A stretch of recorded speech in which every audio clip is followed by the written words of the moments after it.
free-swimming diver moves through the realm that was once called the silent world, if only because there were no men to hear the sounds and understand the message from the deep. On his back, the scuba gear proclaims him, for all his presumption, an outlander to this realm, an alien. In times beyond the telling, all that lived upon our planet were native to these waters. Waters that cast their blue light as far into space as the size of this planet Earth and its sun-reflected light permit. Earth, this only place in all the universe where man has discerned liquid water, this rarest of ingredients in the cosmos. What is rare in the known universe blankets our hometown world, the planet Earth. Some 70% of it is covered by the seas. The continental shelf alone, this water-covered plateau that surrounds the continents, is the size of Africa, or 3 times the size of the United States. Explorable, as we see. Exploitable, too. And how much more so it would be if man were a freer agent, like these individuals. At least an immigrant, a kind of resident.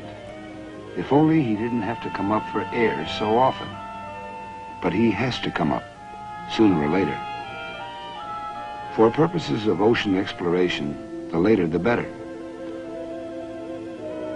As long ago as the 1870s, Francis Paul Burt discovered the formula that is the E equals mc squared of the diver. He can prevent the possibly fatal bends by slowly decompressing at the rate of 20 minutes for each atmosphere of pressure. In 1915, Professor Thompson of MIT mentioned to the Bureau of Mines that helium should make a good gas for breathing under the heavy pressures of the undersea waters. This was a breakthrough indeed. Let us now, for the sake of getting to the point, pass over those dreamers and tinkerers, those scientists and technicians, those curious types of many lands and generations who brought the state of the diving art to the scuba and beyond. Our present chronicle begins in late 1963, when 2 Navy doctors, Captain George Bond and Commander Robert Workman, supervised Project Genesis, in which human beings remained in a highly pressurized chamber for 2 weeks. That they could do so with reasonable comfort and in perfect safety was a tribute to Bond's 8 years of research on the feasibility of breathing gas mixtures rather than normal air. He and Workman verified the usefulness of helium as a substitute for nitrogen to prevent the dangerous narcosis that high underwater pressures could cause.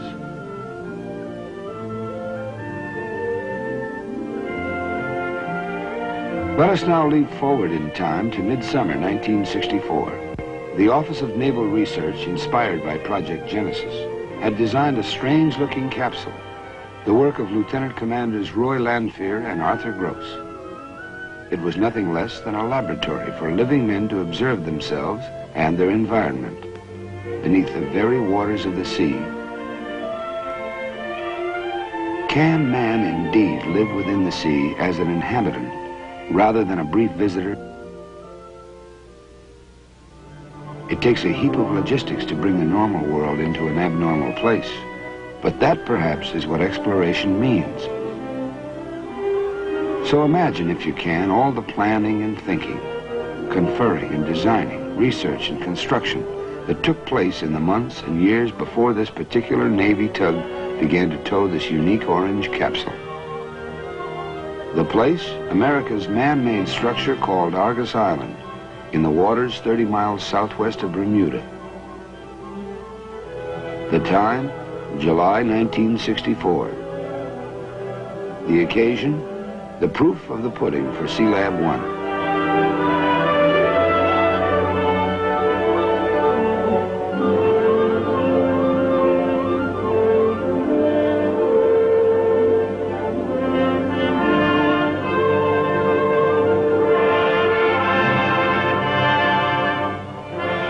The protagonists, the U.S. Navy, in the persons of hundreds of scientists, technicians, engineers, divers, navigators, and auxiliary personnel. But 6 men in particular deserve the main focus of our attention. Take them in. George Bond, director of the Medical Research Laboratory of the submarine base in New London, Connecticut. Commander Roy Lanfear, and those, all selected by Captain Bond, who will enter the strange shape you see before you. Dr. Robert Thompson, Lieutenant Commander, U.S. Navy, 36 years old, a native of Los Angeles. And 3 enlisted men of some special note. Expert divers, all of them. Men as much at home underwater as men could be, up to the time. Robert Barth, Lester Anderson, Sanders Manning, Navy men in their 30s who were to be the human subjects of the Sealab experiment. Here at the Navy's oceanographic station, Argus Island, the heavy logistics proceed. For if 4 men are to live together at the bottom of the sea for 3 weeks, you are attempting something more than just a diving expedition of a few hours or so. Anyone, so to speak, can dip his foot into the water, but that's not the same as a cross-channel swim.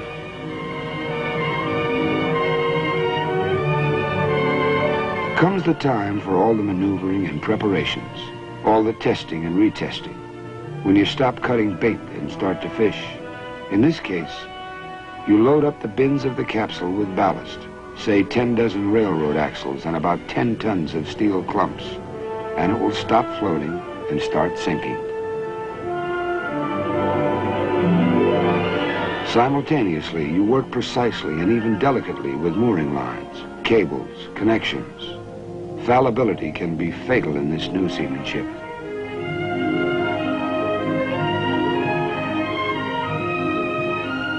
At this point in oceanographic exploration, a man can still use his umbilical cord. It houses his power and communications cables.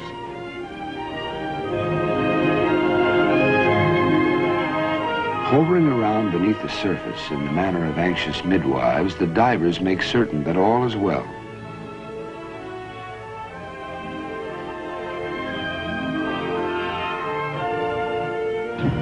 All stations report ready for lowering. Argus Control, report each foot of descent.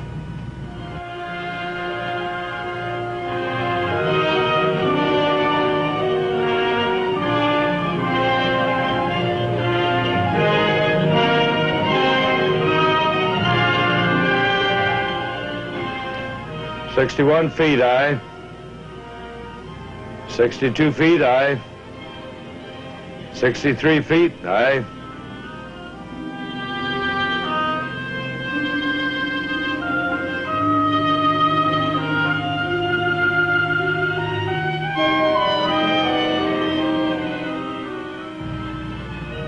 "150 feet, aye. You have gas enough to go all the way to the bottom."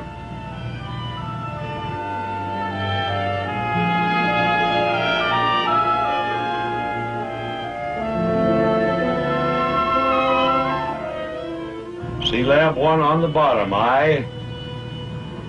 Hose pipe bubbling, all conditions normal, all systems going.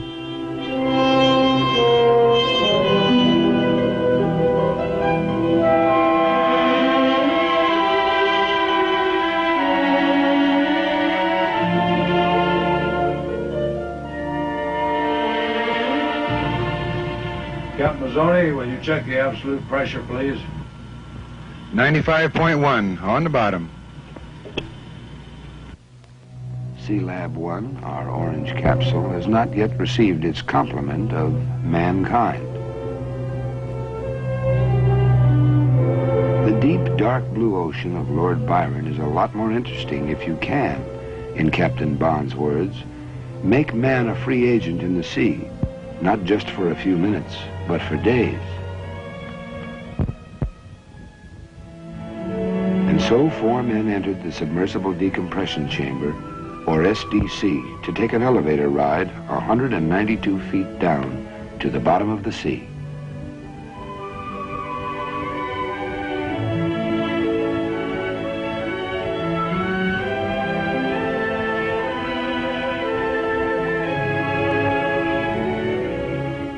They entered Sealab I at twilight, through the hatch on its floor. Because inside pressure had been equalized with the outside water pressure, the hatch was left open.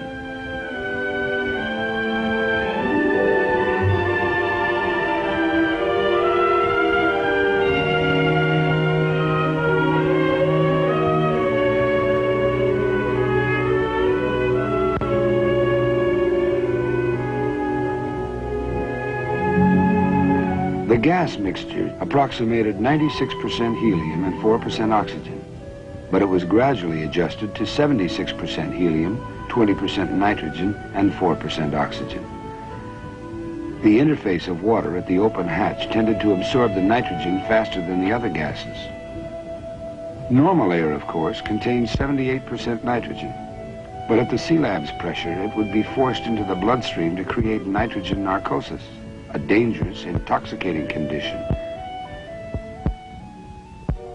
Topside, Captain Bond kept in constant touch with his protégés below. Referring to himself as Papa Topside and to them as his children, he managed nonetheless to keep the foursome undisgruntled because of their deep respect for him. Hadn't he, after all, taken some hefty dives of his own, including one of 302 feet in 54 seconds back in 1958, wearing only a life jacket? That was about 3 times as far as experts considered a safe limit. The television monitor topside takes in the spectacle of fooling around with a fishing rod on the back porch. Even in these depths, privacy is not all that easy. The video eye of Big Brother takes it all in. A man can do many things theoretically. He can, for example, assume a certain atmosphere on Mars and then deduce its effect on a human being. But there's nothing like being there. So blood samples from a man 192 feet below the surface of the sea are worth the taking and the logging.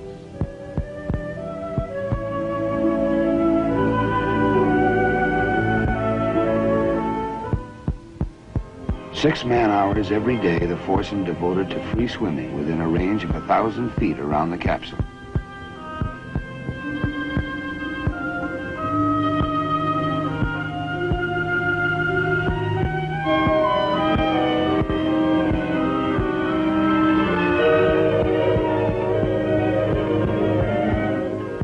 They set up gear for scientific experiments along the bottomland of white coral sand.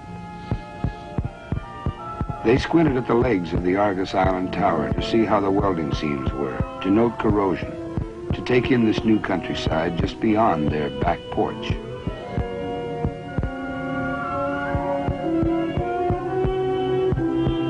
Sometimes they mixed with divers from the barge, including photographers and cameramen.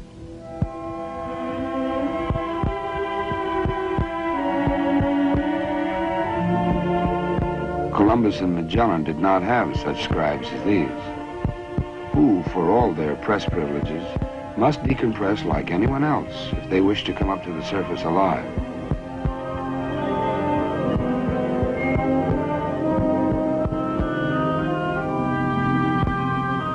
You take your time coming up.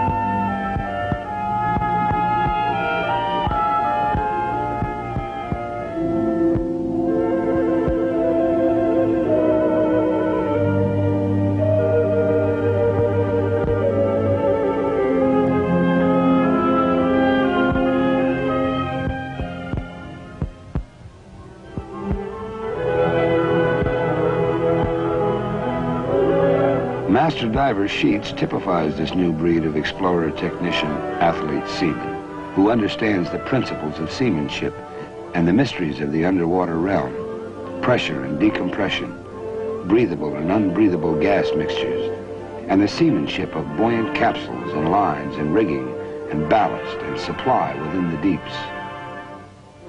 For this too is seamanship, this art and science of man upon the sea and within the sea.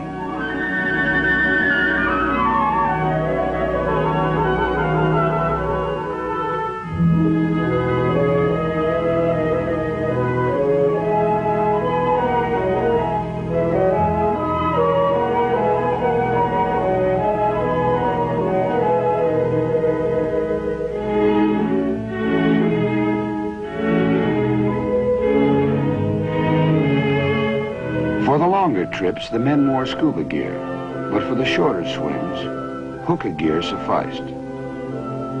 This consisted of 2 tubes connected to Sealab, one to bring them the Sealab's own mixture of helium-centered atmosphere, the other to return the used gas to the capsule.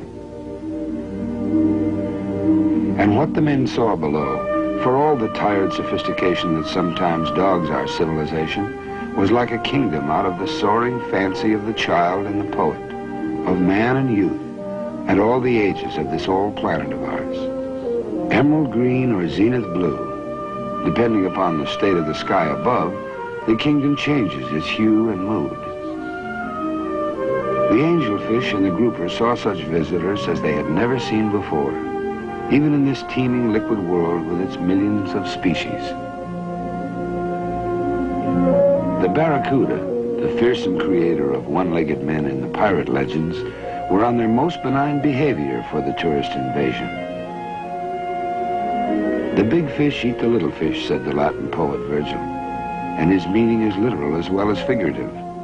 The men began to feel close and neighborly toward the fish, so much so that a diver from the barge spearfishing brought forth a cry of protest from Barth. For a man living on the bottom of the sea may see his fish as neighbors rather than as quarry for his hunting. Day followed day. It was a tight life in the Sealab. After 4 days, it became home sweet home. All 40 by 9 feet of her. Minus, of course, space for 3 transformers and all the other gear, such as 6 berths, tables, storage lockers, a shower, 6 electric heaters, a Chamber of Commerce sign, a hot plate. Cooking, however, was limited to baking and broiling. Frying would create greasy hydrocarbon smoke and gases. There was enough food, water, and gas for breathing to last 6 weeks. Atmospheric pressure at 86 pounds per square inch was 6 times that at sea level. The helium in the special atmosphere gave a curious quality to men's voices. Everyone sounded like Donald Duck. Topside, a helium unscrambler made the men's voices somewhat more comprehensible. Sealab 1, this is Sealab Control. Anderson, man the helium unscrambler and give me some test phrases. This is Sealab, manned and ready. Are you on? Let's have the test phrases now, please. I'll do it. They want the men to go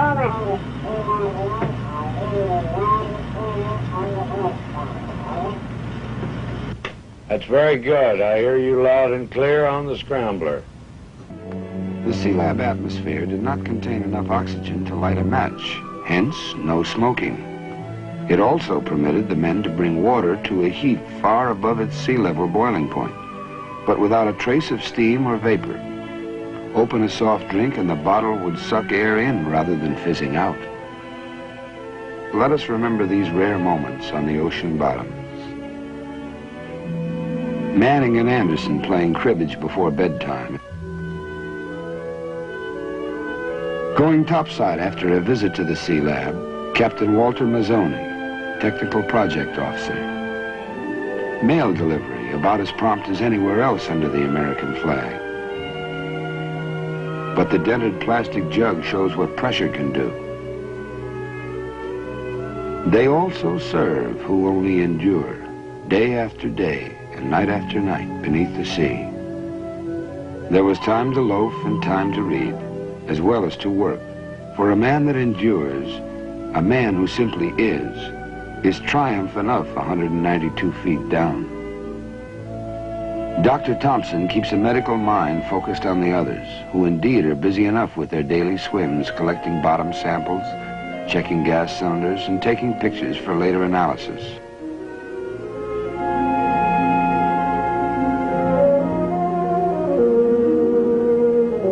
The men, living in the still alien realm of the waters, lost all their fear, began to feel that they belonged where they were, that they could go for a swim without their air tanks. You even forgot you had to go back to Sealab for air, Dr. Thompson recalls. One night I dreamed I was breathing oxygen from the sea. There came forth here beneath the sea a dailiness and a routine. that were in themselves a mute tribute to man's power of adaptation. If here, why not on the moon? Why not on Mars? And so it went for 11 days. But on the 11th day, intimations, forebodings from the look of things. Topside, trouble brewing in the form of a tropical disturbance, the weatherman's tentative euphemism for what later became a full-fledged hurricane. Hurried conferences, evaluations, decision to abandon Operation Sealab after 11 of the 21 programmed days. From below, objections, complaints. But the risk to topside support ships and personnel, and therefore in time to all concerned, was too great. So began the ascent. The men stayed in the Sealab for 2 nights and a day while it was slowly raised at the rate of 1 foot every 20 minutes. At which pace the men within became accustomed to the decreasing pressure as they neared the surface. But at the 84-foot level, trouble. Already the sea upon the surface was churning from the rising winds, and the surge carried below, rocking the Sealab capsule back and forth. Decompression pressures could no longer be contained. So, at 84 feet, the men transferred to the submersible decompression chamber to rise to the surface, where they remained another 25 hours before they saw, once again, the light of atmospheric day. Decompression took 55.5 hours in all. Had the men not ascended gradually, ridding themselves of the absorbed gas little by little, dangerous bubbles might have formed in their bloodstreams and risen to their brains, a fatal probability. This danger, Barth said, is the monkey on every diver's back. It's tedious, of course, waiting it out in the SDC, but tedium is preferable to death. Patience is the most important virtue a diver can have.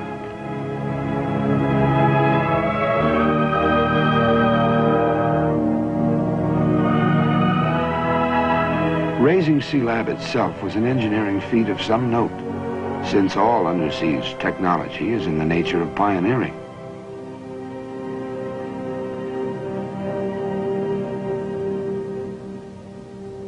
Scratched by cables rubbing against her, she emerged none the worse for the 11-day weight of the ocean upon her. And when the men have gone, the sea remains. From its teeming deeps are fish and plankton and algae enough to feed the entire foreseeable Earth, if men will learn how to harvest these fertile waters. The sea remains, rich in minerals of all kinds, some of them, like oil, already in production. The sea remains for Sealab and her descendants, for those who will go down to the bottom of it and stay long enough to do some thinking and some work. Sealab I proved that man can take it down below, that if he stays down 24 hours or more, his tissues become fully saturated with helium. Beyond that period, the time required for decompression does not increase, however long he remains below. Sealab was an adventure, a test of man's capacity to survive where survival is the biggest job he has. Beyond survival lies progress, and perhaps a civilization of growing permanence. For the sea remains. Sealab I is but an incident, a point in time already in the past. Sealab I proved that man does not have to decompress between work periods beneath the sea, that he can, under the precise conditions we have seen, remain below indefinitely. What lies before man here on his own planet, here in the watery inner space that is no less a challenge to his talent and his endurance than the space beyond the upper atmosphere? Will he have the genius to harvest the food of the sea? Food enough even for the exploding population of the crowded land. Will he build factories to process the seafood? Or will he, in this less than perfect world, use the underwater realm for military purposes? Will there be manned outposts on the ocean bottom, fortresses, submarine bases, supply depots? Will he build for the better life, resort hotels, sightseeing and scientific buildings, within these waters? Will he mine the elements, everything from iron to cadmium, from aluminum to oil, that rest unexploited within this planet Earth, beneath the sea? We are reminded of the words of the late John F. Kennedy. We are just at the threshold of our knowledge of the oceans, he said. Already their military importance, their potential for weather predictions, for food and for minerals is evident. Knowledge of the oceans is more than a matter of curiosity. Our very survival may hinge upon it. Sealab I is a part of the strange, colorful hardware of our age. An age chock full of wonders, but still a time when there remains unknown realms for men in which to adventure. Adventure, yes, but more important is the knowledge gained from scientific investigation of the unknown. From knowledge comes strength, a step in progress toward the essential strategic goals of the future, which will require increasing utilization of the vast oceanic areas for our security.